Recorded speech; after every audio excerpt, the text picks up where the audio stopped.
राष्ट्रवादीच्या कार्यकर्त्यांकडून हॉटेलची तोडफोड करण्यात आली। टेबलवर नाचू नका म्हटल्यानं कार्यकर्त्यांनी धुडगूस घातला। धाराशिवच्या भूम तालुक्यातील ही घटना आहे। हॉटेल फोडतानाची घटना सीसीटीव्ही कॅमेऱ्यात चित्रित झाली।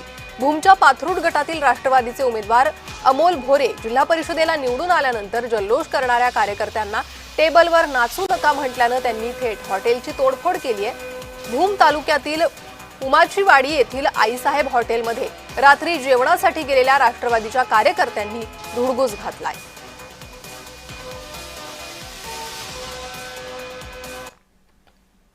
रात्री 10:30च्या दरम्यानमध्ये 4-5 जण जेवायला आले। राष्ट्रवादीची विजय रॅली चालू होती। त्याच्यानंतर 4-5 जण इथे जेवायला आले। दत्ताभाऊ भोरेंचे कार्यकर्ते होते ते, आणि विजय रॅली चालू असताना 4-5 जण आले ते जेवण करण्यासाठी। मग टेबलवर उभं राहून ते नाचत होते। मग त्यांना म्हणलं बाकीच्या गिरायकांना डिस्टर्ब होऊ नये, हे तुम्ही नाचू नका, तुम्ही जेवण करा, हे करा। मग इथनं ते निघून गेले।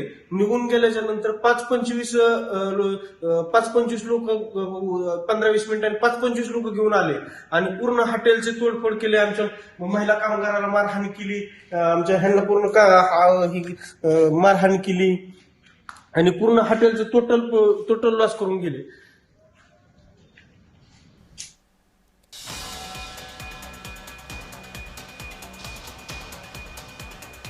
तर राष्ट्रवादीच्या कार्यकर्त्यांनी हा धुडगूस घातलेला आहे। टेबलवर नाचू नका म्हटल्यानं थेट हॉटेलची तोडफोड या कार्यकर्त्यांनी केली। भूम तालुक्यातील ही घटना आहे। जिल्हा परिषद निवडणूक, पंचायत समिती निवडणुकांचे निकाल लागले त्यानंतर जल्लोष करतानाची ही घटना आहे। अधिक माहिती घेणार आहोत। आमचे प्रतिनिधी उदय साबळे हे आपल्यासोबत जोडले गेले आहे। उदय, उमेदवाराच्या विजयाचा जल्लोष असावा, मात्र जल्लोष करताना हा असा कोणता प्रकार, असा प्रश्न आता उपस्थित करण्यात येतोय, यावर काय कारवाई करण्यात आलेली आहे? नक्कीच प्रणिता, जर आपण बघितलं तर काल जे जिल्हा परिषद आणि पंचायत समिती निवडणुकीचे निकाल जे लागलेले आहेत त्यानंतर कार्यकर्त्यांकडून जे आहे ते भूम तालुक्यातील उमाचीवाडी येथील आईसाहेब हॉटेल येथे काही कार्यकर्ते राष्ट्रवादी काँग्रेस पक्षाच्या जेवणासाठी गेले होते आणि त्या ठिकाणी त्यांनी टेबलवर नाचण्याचा प्रयत्न केला। त्यावेळी हॉटेल चालकाकडून सांगण्यात आले की टेबलवर नाचू नका।